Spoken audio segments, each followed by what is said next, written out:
Okay, still a good morning here. Welcome, commissioners, and thank you for your time. My name is Jake Martins. I'm the Deputy Corporate Legislative Officer. And as this is the inaugural meeting of the Sewage Commission, I'm pleased to call this meeting to order for the purposes of conducting the election for the chair and vice chair positions. Before we get underway with that process, I'll just recognize that we are conducting our business today on the traditional unceded territory of the Comox First Nation. As this is the 7th of 8 elections that we conduct for our CVRD bodies, I think our commissioners will be fairly familiar with the process, but I will just outline the basic process in which it is guided by the CVRD procedure bylaw and is functions by essentially any director or commissioner putting forward another commissioner for nominating them for the purposes of the chair or vice chair position. I will call for that 3 times, and then should there be more than 2 commissioners that accept those nominations, we will then conduct an election by secret ballot. Are there any questions in regards to the election process or a desire for further detail or instruction? Seeing and hearing none, thank you for your support with that. So we will start with the position of chair. And so at this time, I'll call a first time for nominations for that position. And if you just push your button, I can then allow you to speak.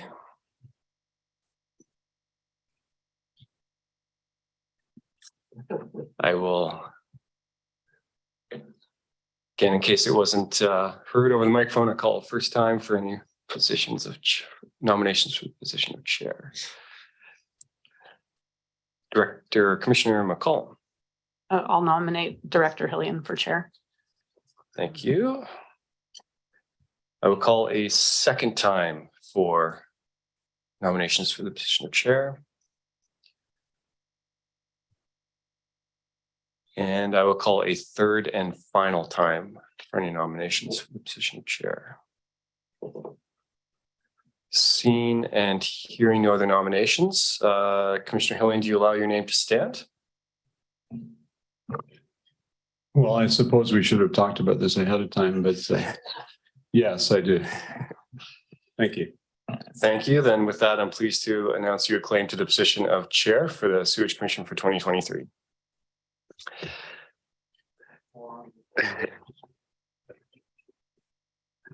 With that, commissioners, we move on to the vice chair position, and same process. I will start by calling a first time for nominations for the position of vice chair. Director Commissioner Hillian. I'll nominate Director Kerr.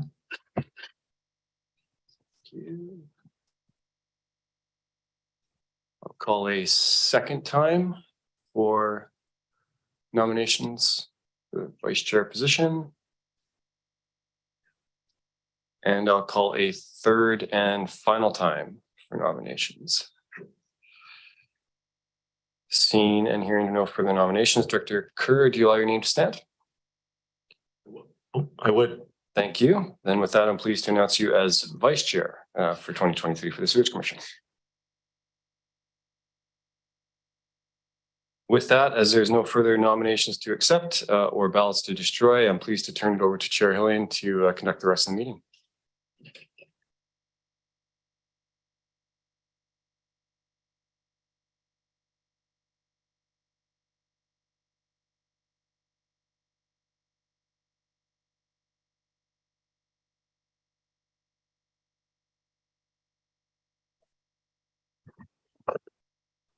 Thanks very much, everyone.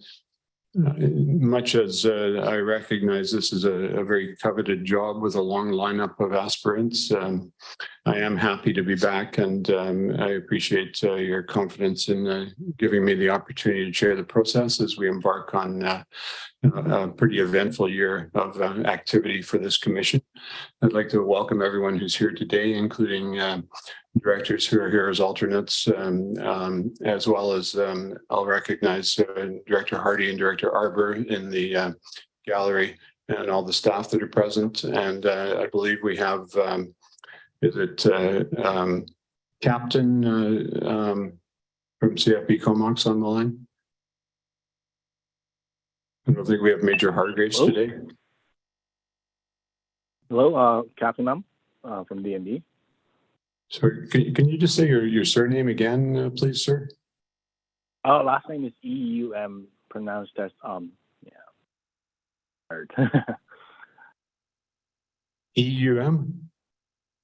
Yes, EUM. ADUM. Thanks very much. Appreciate that.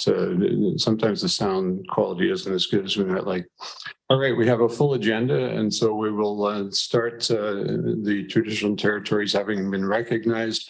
We'll start with the management report from for the Sewage Commission dated February 2023 for receipt, please. Move McCollum, seconded Cole Hamilton. Any discussions? Seeing none, all those in favor? Anyone opposed? That is carried. And staff report on public input on the 2023 to 2027 financial plan. Receipt motion, McCollum, seconded Cole Hamilton. Over to staff. Thank you very much, Chair and Commissioners. And this is the introduction of your financial plan for the sewer service today. And it is part of the process that we will provide or share with you any public input that we receive with respect to the sewage service. At this time, we have none, but it is an opportunity for the public to provide comment and provide their advice to you. And if we receive any such correspondence, we will provide it on the agenda of subsequent meetings. We encourage members of the public to visit our website. All the relevant information and background reports are there, including the proposed financial plan, and the link is on the agenda. That's all I have to report at this time, Commissioners. Thank you. Thanks, Mr. Dyson. Any comments or questions from commissioners? Seeing none, is there anyone opposed to receipt?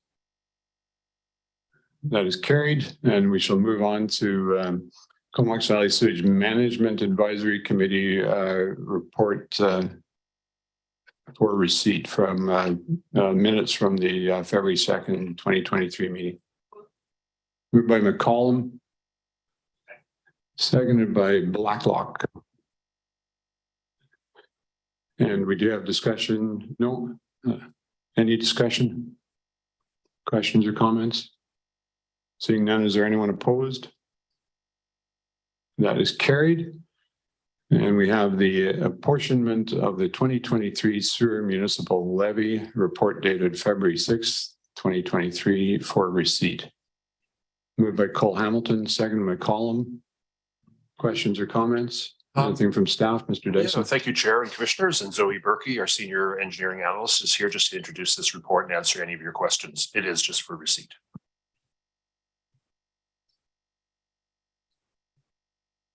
Thank you, Russell. Through the CAO and the chair to the committee, the apportionment of the municipal levy is based on flows for the city and the town. The report provided on the agenda summarizes the total flows for the sewer service for the year and the contributing flows from Courtenay and Comox. Based on the total flows for Courtenay and Comox from 2022, the 2023 municipal levy is then determined. For this year, based on flows, the levy will be apportioned 69.6% to the city and 30.4% to the town. We're happy to answer any questions you may have. Thanks very much. I know that that's fairly consistent with previous years, so not a significant change. Any questions or comments from commission members? It appears that we're happy to go with the flow. Is there anyone opposed to receipt? That is carried. Thank you. So we have the sewer system conveyance project traffic management strategy, a report dated February 9th, 2023 for receipt. Move Cole Hamilton, second to McCollum. Over to staff. Thank you very much, Chair and Commissioners. And Zoe Berkey will introduce this report too and answer any of your questions. Thank you, Russell. Through the CAO and the chair, the traffic management strategy is intended to outline the proposed traffic management plans for each portion of the conveyance project that results in the least disturbance to traffic.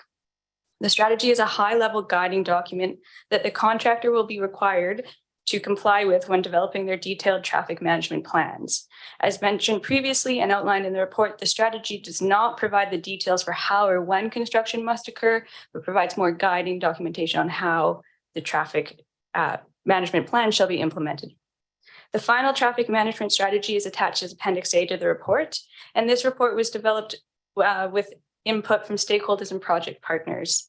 Some of the key recommendations from the strategy include a recommendation for unidirectional westbound traffic on Comox Road and Avenue from Rodello Street to the 17th Street Bridge, with the eastbound traffic being detoured into Comox via Ryan and Lerwick roads. Construction closures within the town should be minimized to a maximum of 2 blocks at a time and include access considerations for residents and businesses. Back road will be discouraged from being used as a detour route and traffic calming measures will be considered. No construction work will occur within the town on Comox Road for the 3 days prior to or during nautical days, and no full or partial closures of the boat launch and marina from May 1st to October 1st will be considered annually. We recognize that communication is key to managing traffic flows during the project and to maintaining public trust in the process. More details on the communication and engagement are planned to come to subsequent Sewage Commission meetings. We're happy to answer any questions you may have on the strategy. Thank you, Zoe. And I believe we have questions. If you want to hit your mic, and then Commissioner Blacklock will put your mic on. With the question with respect to the need for dissuasion of people using back road during the project, you mentioned that traffic calming measures may be required. What would be the trigger point for such measures to be implemented, and what kind of measures are we talking about?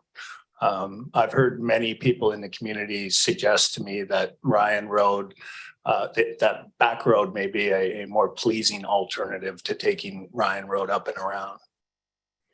Yeah, in terms of kind of monitoring, we plan on maybe installing speed readers to kind of see speed and develop traffic counts, monitoring how much traffic is there. The trigger for when exactly we would implement further traffic calming in terms of speed bumps or something like that. We haven't really fleshed out a kind of an exact trigger for when that would be. I don't know, Chris, if you'd like to add anything to that piece.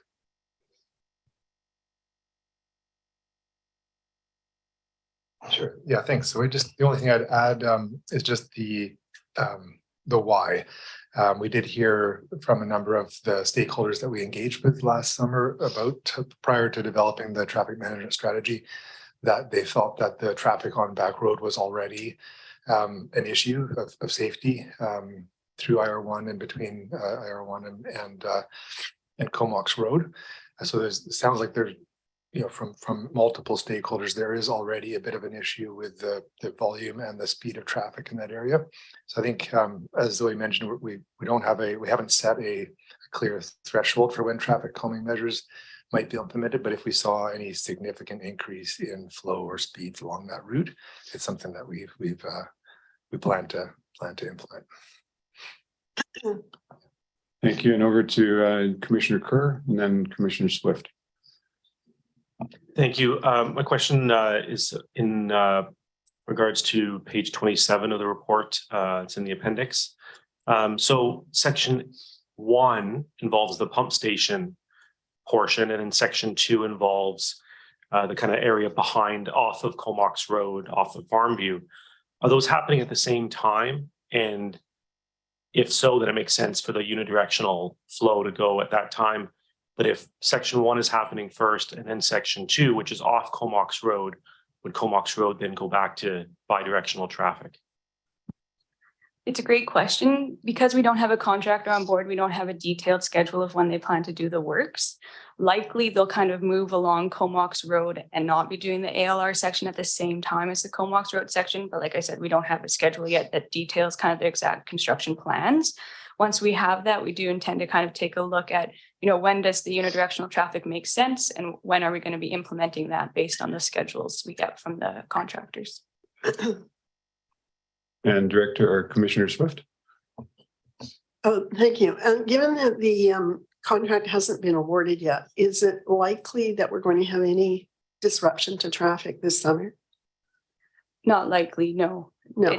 So I guess the Filbert Festival Committee and the Nautical Days Committee are working an alternate shuttles and things because of the project. And I'm just wondering if we can give them any insurance that it won't be a problem for this year.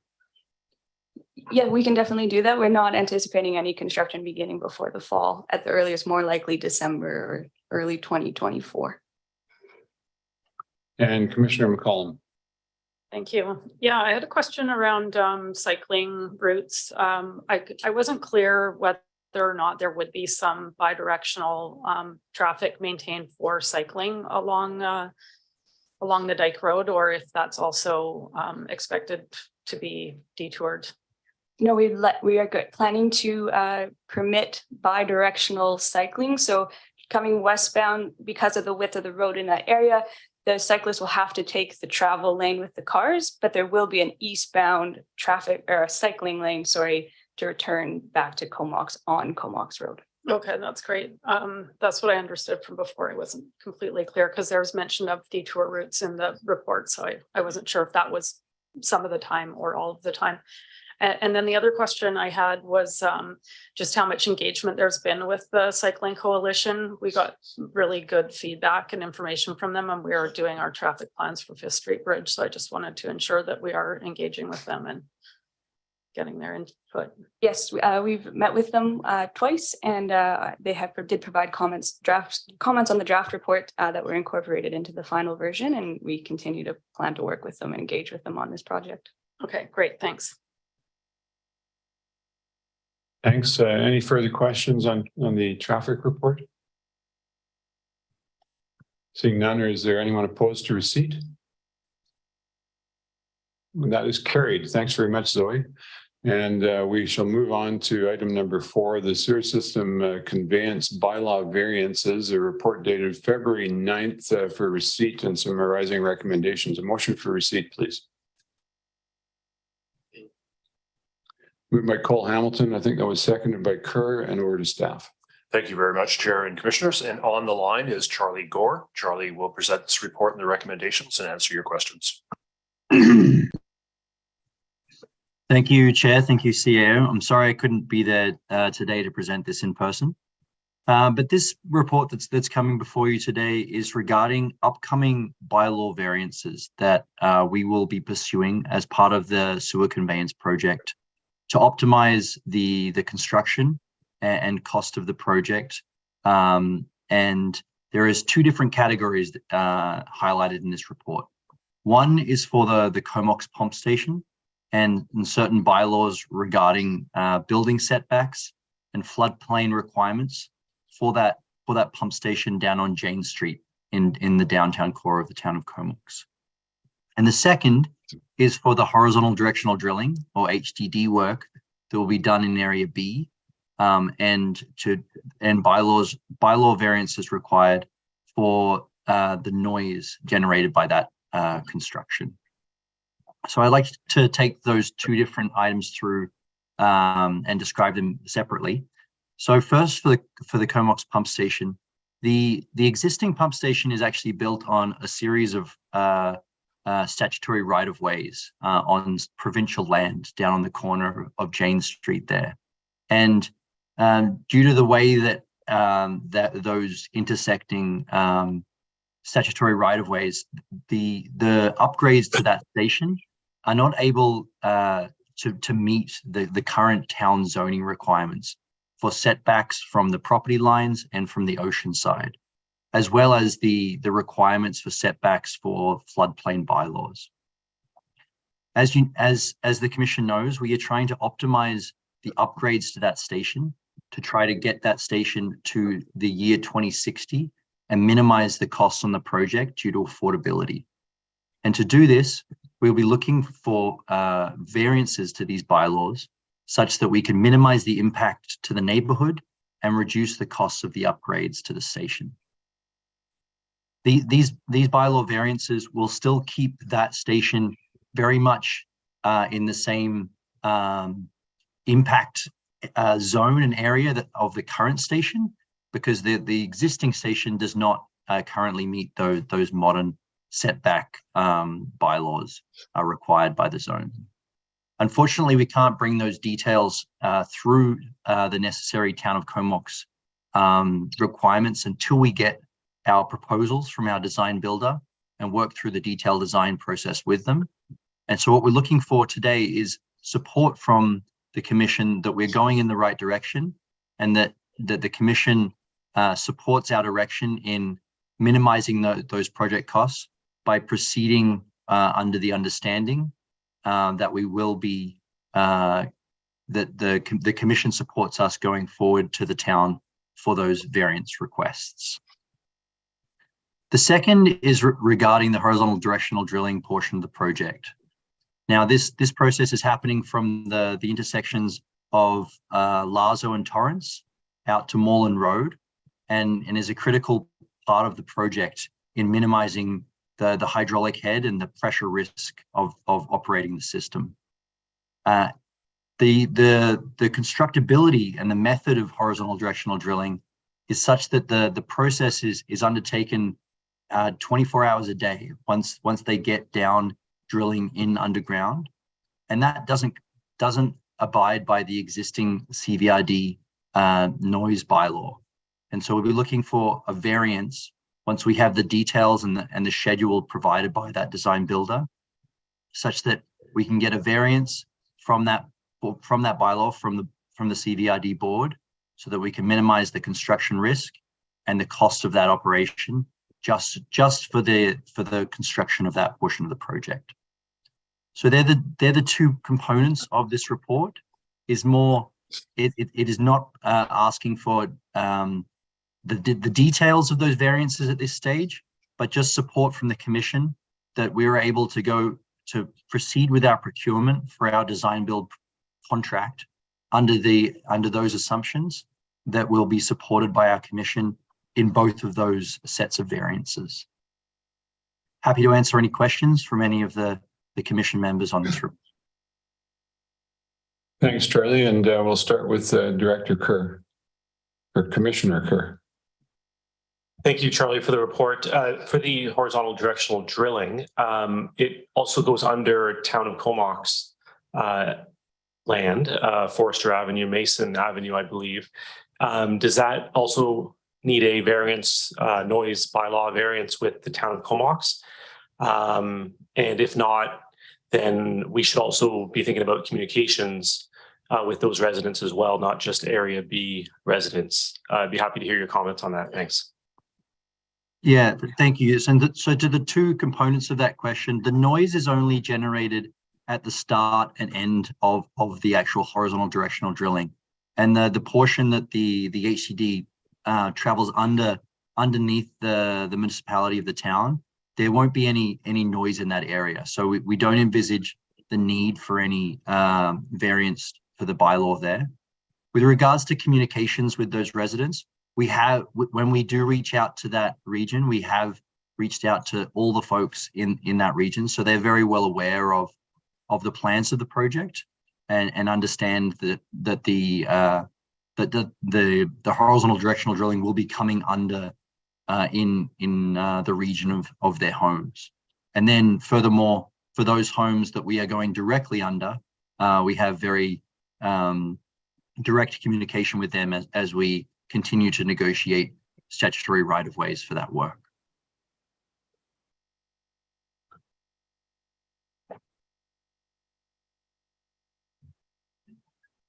Excuse me a second while we seat. Thank you, Chair. And thanks, Charlie. Just then, lastly, the west end of the tunnel will be pretty close to the residents in Comox, west side of Torrance and that neighborhood right next to them. Will that noise be an issue for those Comox residents as well? Yeah, I do believe that they will experience some of that noise, and that's something that we will have to work through with the governing bodies. My understanding, I'm not extremely clear on how the noise bylaws will, because obviously noise does not respect municipal boundaries. But you are correct. The horizontal directional drilling equipment will be set up at the intersection there of Torrance and Lazo, which is directly adjacent to the the town's eastern border. So the noise will travel across that municipal boundary, and we will work with the town to understand if there's any sort of bylaw variance that we'll need to work with them on. Thanks, and we'll go over to Commissioner Swift, followed by Cole Hamilton and McCollum. Thanks for the report, Charlie. I'm just wondering, what is the, would you anticipate would be the duration of the noise? Like, are we talking days or weeks, or do you have an idea? We do have an indication, and it's more like a month to 6 weeks. It is an extensive process as they continue to move back and forth, reaming the hole. So we're in the realm of a month for this work, and that's why it is significant, and it is something that we will be going to industry best practice on any noise mitigation that we can complete.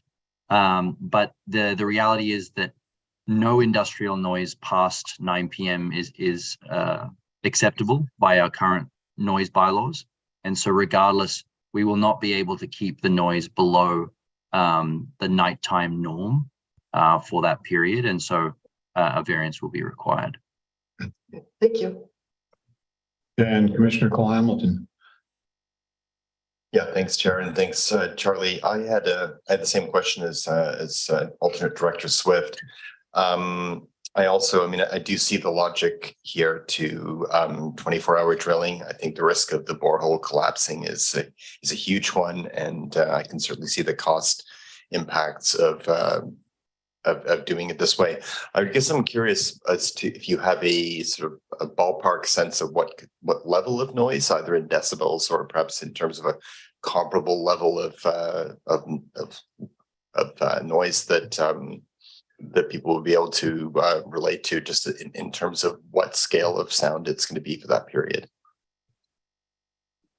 It's a really difficult one to estimate. I actually did some of my masters on noise attenuation when I was back at university 20 years ago, and it's something that is so area dependent on the topography of the ground and of how our contractor sets up their equipment. So what we are doing is we're not able at this stage to come up with an estimation of the decibel rating at neighboring homes' property lines. But what we are doing is we are putting in the strict requirements in the contract such that they have to effectively build noise attenuation wedding tents over this equipment and provide such a tight air gap ratio of that equipment.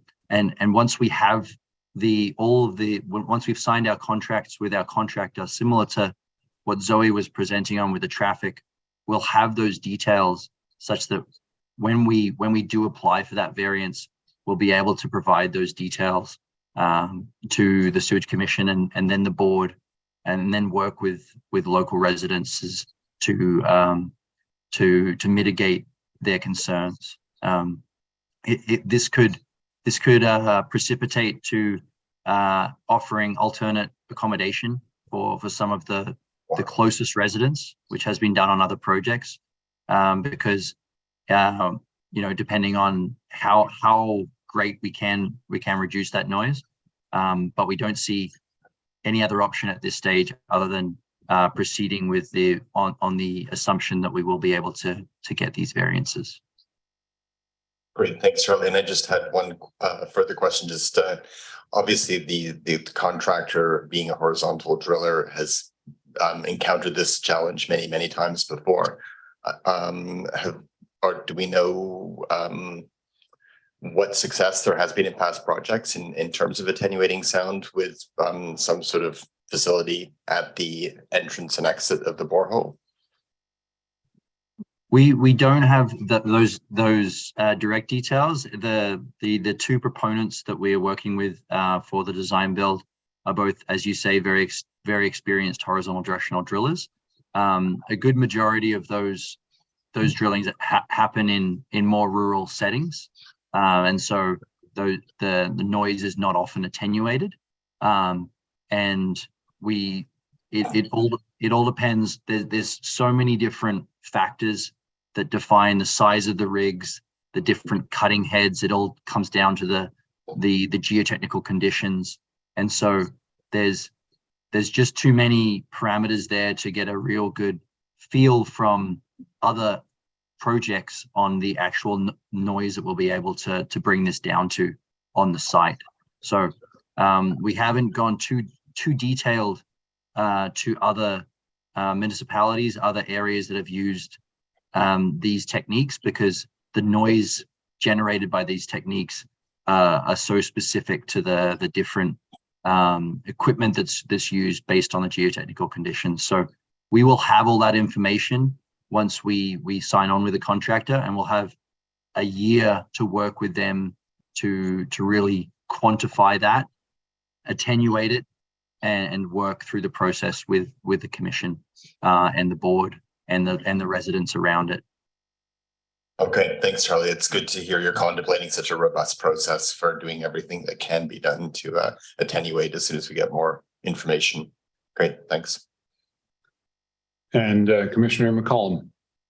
Thank you. Yes, thanks for all the additional detail, Charlie. It's I certainly support what's being suggested here. I don't feel like the alternative is really workable. So, I mean, we're left trying to mitigate what we can, which is one question. And I don't know if it's really too early in the process to know this, but it occurs to me that these impacts from noise would be much more severe in the time of year when people are outside in the evenings and sleeping with their windows open than in the winter.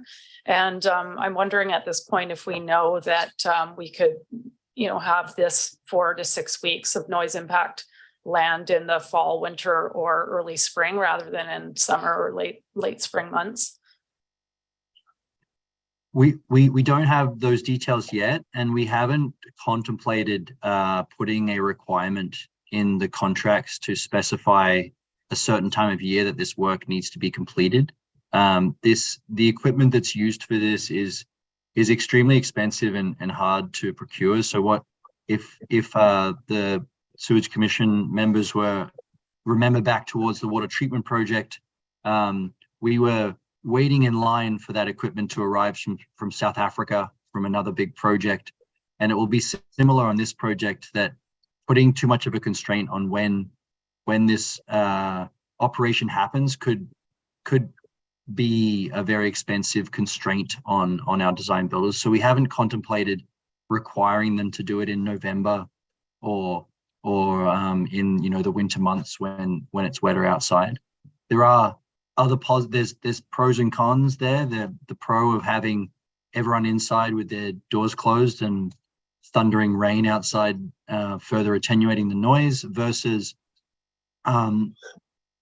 wet project sites introduce additional complexities with weather delays and things like that. So at this stage, we would just look to our contractor to define when it is most feasible for them to get that equipment here, and we would work with that timing. Would be my ideal scenario. Okay, yeah, thanks for that additional context. And yeah, if we have any say over it, I would say if we could avoid the time of year when everyone looks forward to enjoying their backyards, that would be ideal. But I understand that there's a lot more to that than just picking a month that works best for residents. So thanks. All right, any further questions or comments? Thanks, Charlie, for your thorough responses. And is there anyone opposed to receipt? Seeing none, that is carried. Could someone move recommendation 1, that variances to Town of Comox bylaws regarding building setbacks and floodplain requirements are pursued to optimize the upgrades to the Comox pump station to minimize cost and impact to neighbors? Moved to Cole Hamilton, second to McCollum. Any discussion? All in favor? Anyone opposed? That is carried.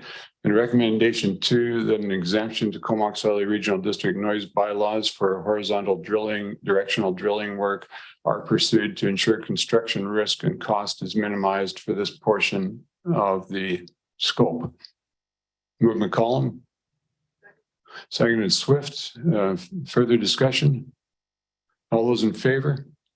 Any opposed? That's carried. Thanks very much, Charlie and commissioners. We'll move on to item number 5, the 2023 to 2027 financial plan. And we have a report dated February 8th for receipt. And motion to receive, please. Move Swift, second McCollum, and over to staff. Thank you very much, Chair and Commissioners. And Chris LaRose will present this budget and answer your questions with respect to the recommendation of approval. Thank you, Russell, and through the chair. Good afternoon, everyone. So Reed Sellington, our manager of wastewater services, and myself have prepared a brief presentation to walk you through this financial plan that's attached to your agenda. So this is the proposed financial plan. I just encourage you to interrupt at any point in time. We just want to make sure that we don't leave any questions unanswered. This is a very big service and a big cost for the participants. So we want to ensure everything is very clear. So before we dive into the details of the plan, just wanted to provide a brief update or kind of refresher on the service itself for those of you that may not be quite as familiar as others. So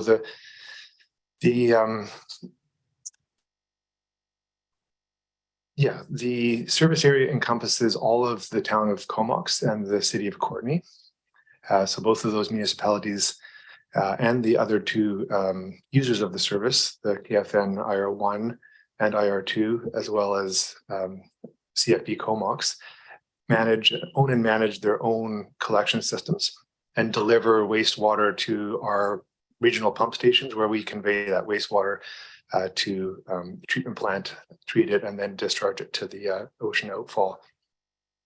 The boundary remains pretty much very similar to how it was in the early 80s when the service was established, with the exception of several kind of key boundary expansions undertaken by both municipalities. So the service doesn't collect any wastewater from the CBRD electoral areas, but the February 2020 decision by the Commission to support in principle receipt of wastewater flows from Area A does raise the prospect that at one day we could see flows from Area A coming into the service. And in this slide, similar scale, but showing the just very briefly highlighting the regional infrastructure that falls under the purview of the service.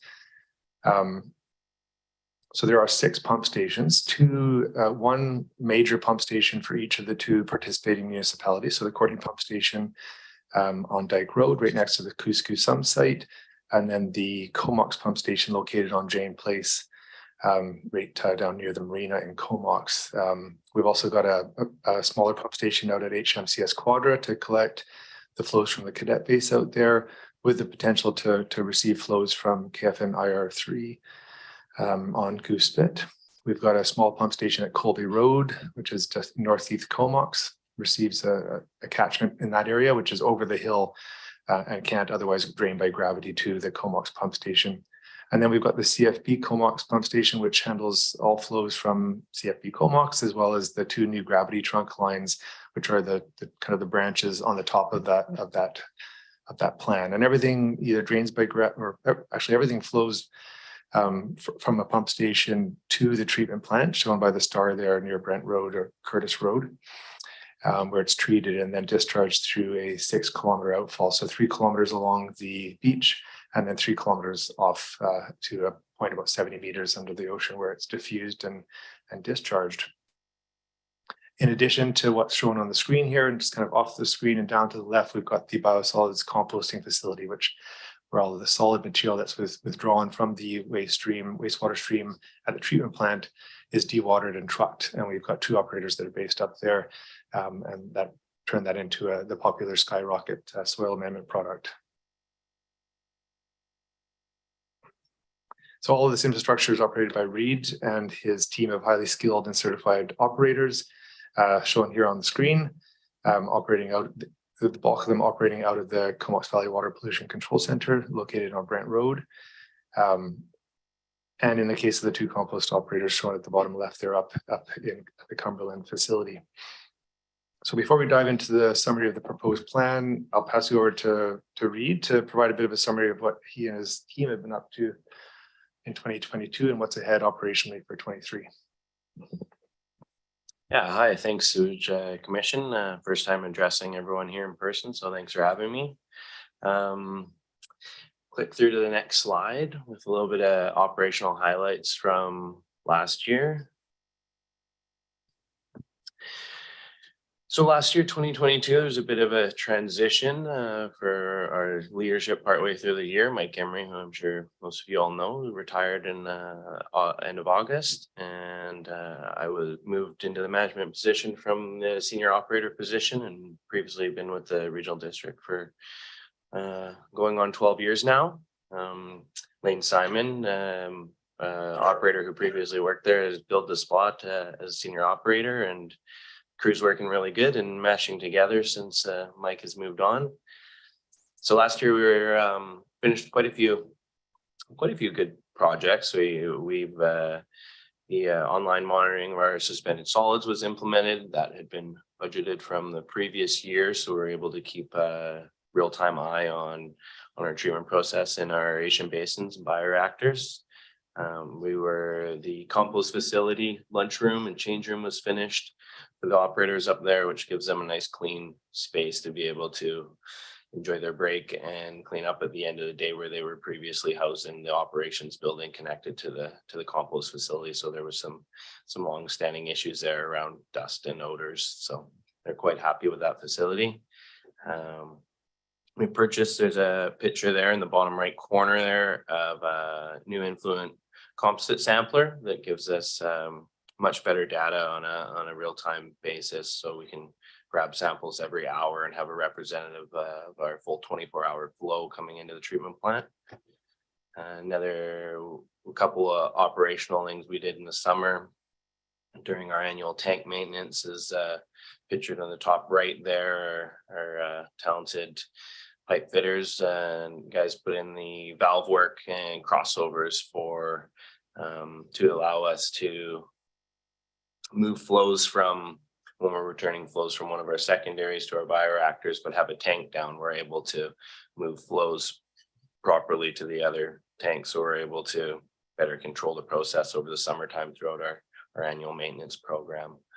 And lastly, on the slide there, we have we're made substantial progress on our in-house alarm monitoring. So we're moving to our own dedicated alarm monitoring system, and the majority of it has all been implemented, and we are basically now in the testing phase for probably until the summertime, until we're confident that everything is all the boxes are checked and we're able to let go of the legacy alarm monitoring company, third-party company. So so far that's been going really well, and we're looking forward to moving on and away from TELUS.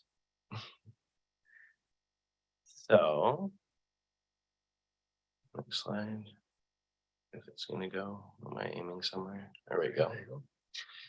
So this year, definitely a few bigger items planned this year, as well as, of course, the huge line item at the bottom of working through the sewer conveyance project. We also are currently coordinating a outfall condition inspection. It's for part of the permit every 5 years, and we're going to have a little bit of a expanded scope this year for the so we can get a better idea on the condition of outfall for the replacement costs and budgeting for the longer term, and what kind of repair options that we possibly have to extend that lifespan. This picture up on the top right, that's a brand new primary sludge pump that we ordered last March, and it was supposed to be one of our last year's projects, but it showed up in January finally. So happy to have that equipment on site, and we'll be installing that this year. Another big project we have coming up is the first replacement of our activated carbon, our new carbon scrubber unit for the odor control system. So that's a 5-year lifespan on the activated carbon there, and our last testing confirmed that it's time to replace. So that will be a big project this year. We're currently just wrapping up the site master plan. We're very close to the final deliverable there, and we'll be participating in a value management or value planning session later in the late spring, early summer. We have some continued, of course, the age of the facility being 40+ years old. We're continuing on our concrete rehab for a different tankage. So we have work booked and scheduled for one of our secondary clarifiers this year to do concrete rehab. One of the big projects that we have procured all the equipment for was the amalgamating the solids dewatering PLC. So all the expenses has been put out there and the equipment's on site, and that work will be happening in coordination with our electrician and our SCADA staff this summer once we're out of the power outage season and high flows.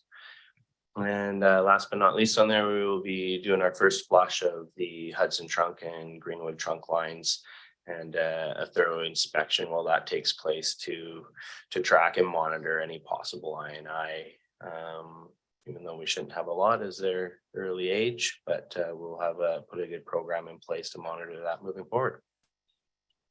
And that's all I had for the couple of slides. Any questions? Thanks very much, Reid, and thanks for the tour that you provided to most of us not that long ago. Yeah, you're very welcome. Great, thanks, Reid.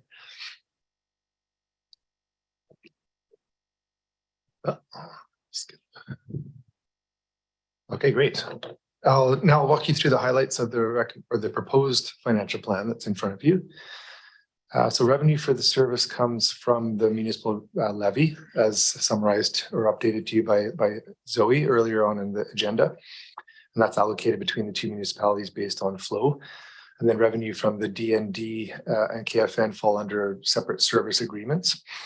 DND is also a portion based on flow, and KFN is a portion based on the number of connections. And then also from septage receiving, which is a small but important element of our revenue.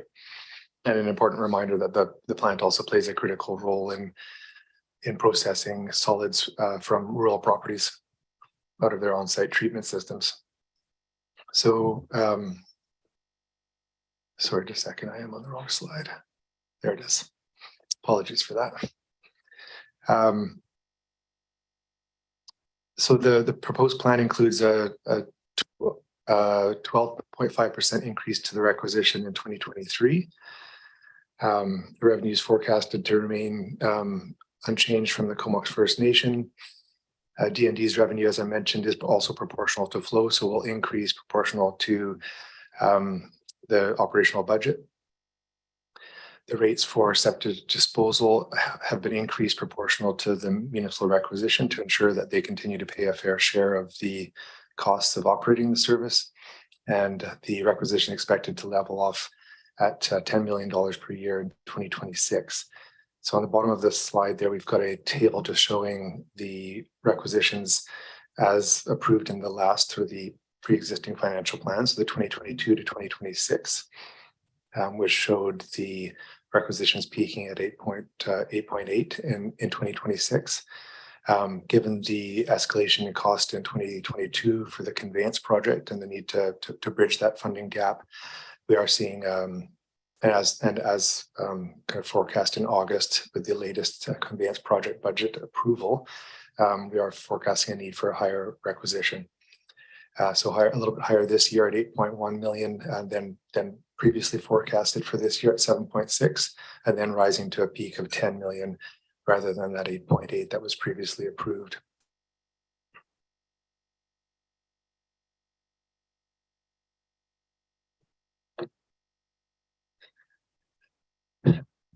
Personnel costs for the service are projected to increase by 9% in 2023. And this is largely due to the implementation of a term role for a dedicated conveyance communications specialist.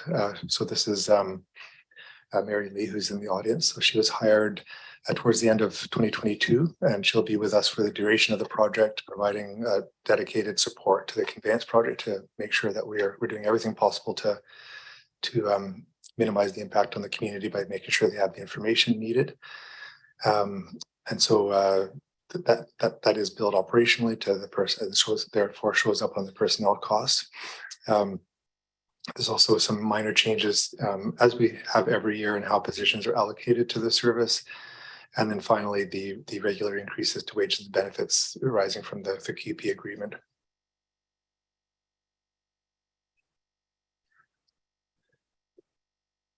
So operating costs for the service are expected to increase by approximately 30%, 36%. So this is a very large increase year over year.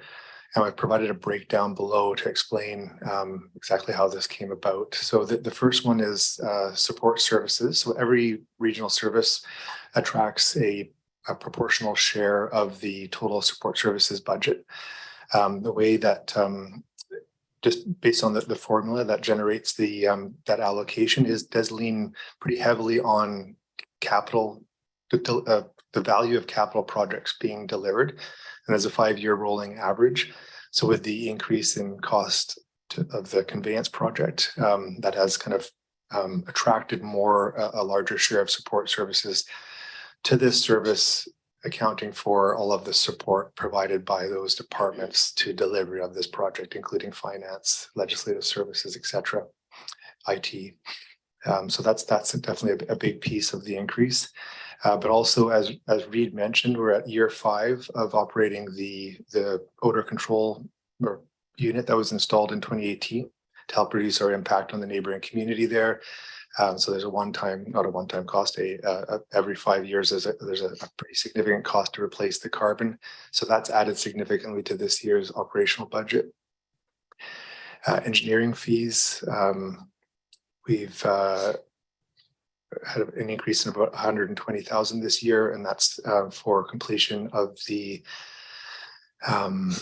value engineering exercise that Reid mentioned as part of the site master planning process for that facility. We've legal fees are not capitalizable, so conveyance project legal fees anticipated as we get into delivery of the project are also allocated to operating. That adds another 100,000. Professional fees, LWMP and some other, and the outfall inspection that Reid mentioned falls there. And then finally, I just wanted to highlight the energy and emissions plan. So it's also attached to your staff report, just highlighting our kind of first steps towards identifying, inventorying our energy consumption and emissions, and taking some very first steps in helping to reduce those, including undertaking an energy and emissions audit of our facilities to identify opportunities for reductions. On the capital side, we have a big increase projected for 23 as the conveyance project gets underway. So the table at the top just shows our 2022 actuals, so 6 million spent last year compared to the next 5 years, where as you can see, for the next 3 years at least, the conveyance project dominates with some very large annual figures. And then at the end of that, this 5-year proposed plan, we see costs anticipated to go up again as we start delivery of the projects that will be authorized under the liquid waste management planning process that'll be under review for the next several years. So these projects are funded by a combination of capital works reserves, DCC reserves, short-term debt and long-term debt. So, and as previously concluded in August last year, an AAP is likely planned for later in 2023 to convert some of the anticipated short-term debt that'll form part of that funding strategy to long-term debt. And the final bullet I already mentioned there regarding the incorporation of the LWMP authorized projects towards the latter part of the plan. So just focusing in on this year's capital works. So the conveyance projects at the top of the list there with expected about 35 million. We've got some allowance for annual capital equipment, 36,000. Annual asset management projects. So these are projects that are triggered by the asset management plan. Annual capital projects, including the biggest one being, as we mentioned, recoding of our secondary clarifier A, which is a major asset management driven project that will help ensure the life of that important piece of infrastructure. And then finally, the sandy dump station, which we now estimate to be around 500,000, which I'll touch on a subsequent slide. And finally, reserves. So the contribution this year is anticipated to be quite a bit lower than last year, but still fairly significant.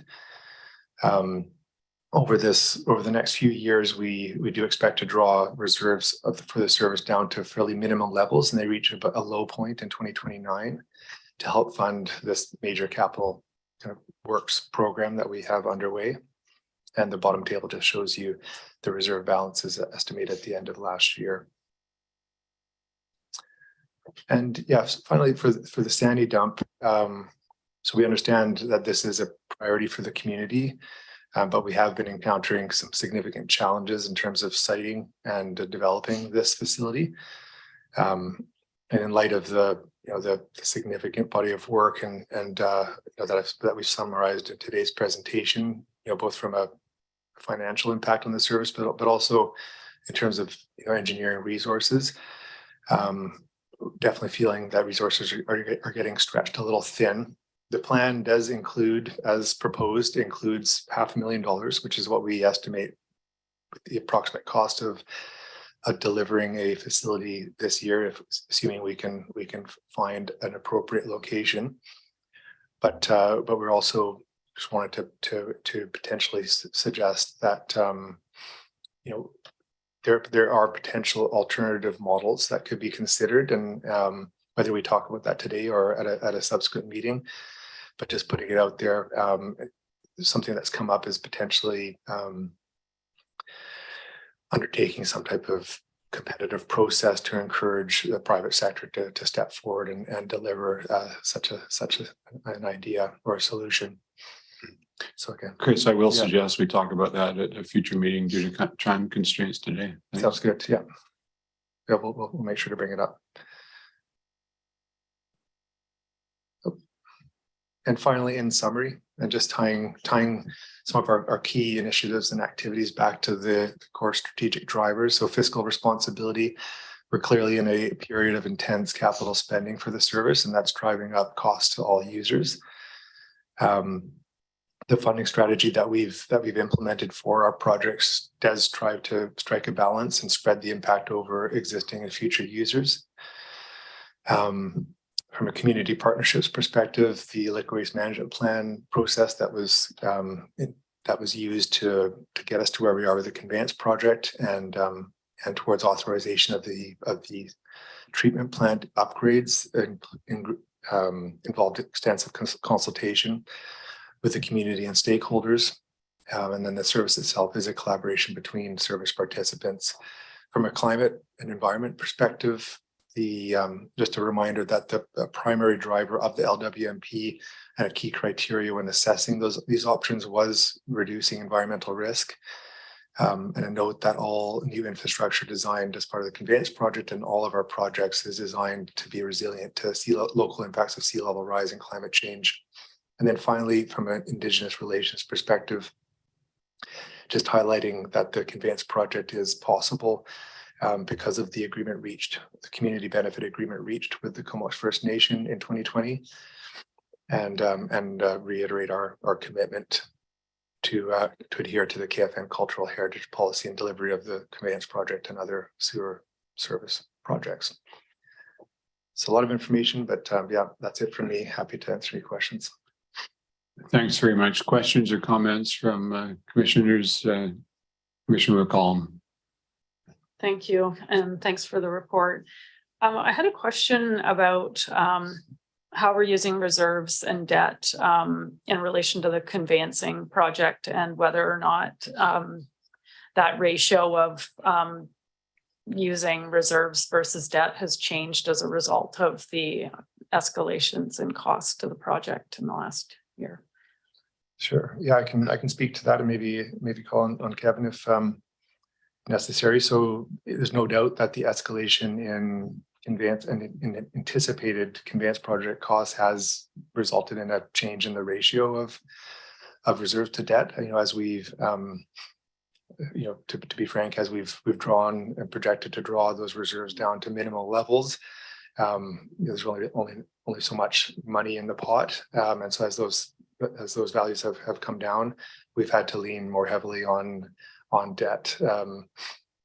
Both a combination of long-term debt. So we have $52 million authorized by the first AAP.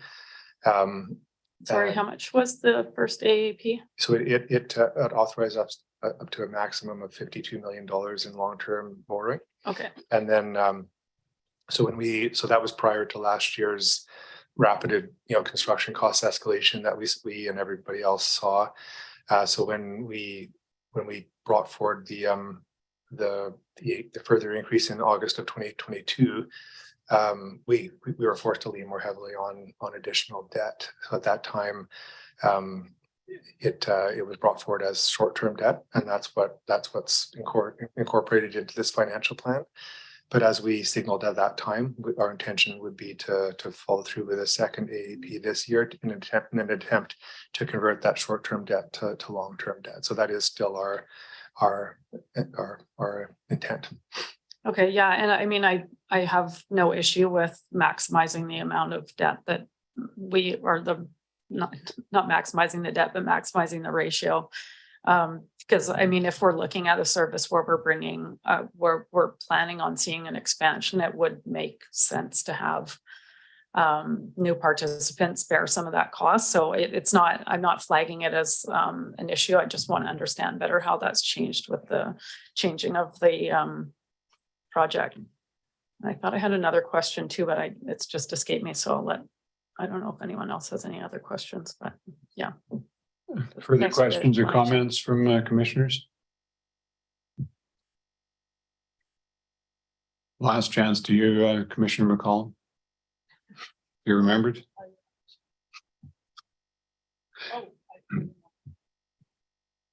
Just in the nick of time. The chart in the financial plan, there's way off in the future in 2035, there's a graph for another capital project, but in the chart that provides more detail in Appendix A, it ends at 2023. So just curious, what is that capital investment in 2035 in the reserve chart? Sure, yeah. So Reid mentioned that one of our priorities for this year is doing an assessment of our outfall. So a condition assessment we're required to do one every 5 years. And this time we'll be putting a little bit more effort into it and hoping to include some form of condition assessment. That will allow us to fine tune the replacement date. Right now, we're pegging that at roughly the mid-30s, which would put that piece of infrastructure at over 50, between 50 and 60 years old. Which is about the expected lifespan. So we don't have a good grasp at this point whether we can expect to get more than the expected lifespan out of that infrastructure or less or roughly as expected. So that's what that is. That's an outfall replacement. We hope to push it out as far as possible, but that's our best guess right now. Yeah. Thanks, Chris. And a quick question from the Mayor of Courtenay, who asked me to bring this forward. Could you clarify why there are no grant possibilities to help us out with the major capital projects that we're undertaking? Answer that, Chris. Sure. The Sewage Commission did make an application to 2 grant programs, and we'll continue to keep the commission updated with respect to the results of that. But one of the issues with respect to this project is conveyance isn't sexy when it comes to grants. And the other thing is that many of the grant programs see the grant funding that was received as the water treatment project, which was in the range of 62 million or thereabouts, as sort of the valley's contribution or otherwise. So those are kind of the 2 things that we're up against. But having said that, there were 2 other minor grant programs that we have made an application for, and we'll keep the commission updated as we receive any progress on those. And perhaps $1 billion that the province is about to dish out would come in handy if we get any of that. Yes, that's true. A recent announcement will provide monies to all local governments, and we can work with our partners, the municipalities, to consider whether this project warrants any funding for such purpose, for sure. Great. Thanks very much. In the interest of time, we'll move along, and much appreciated your report, Chris. All in favor of receipt of the financial plan? Any opposed? That's carried. And we have a recommendation that the operating plan for the 2023 to 2032, or the 2023 to 2027 operating plan and 2023 to 2032 capital plan be approved. Would someone move that, please? Moved McCollum, seconded Swift. Any further discussion? All those in favor? Any opposed? That is carried. Thanks very much. We have an in-camera resolution that the committee adjourned to in-camera pursuant to section 90 of the community charter, 91E and 91K, which is acquisition of land and negotiations and related discussions to provision of a regional district service. Would someone move that, please? Moved by Kerr, seconded by McCollum. All those in favor? Any opposed? That's carried. And we will move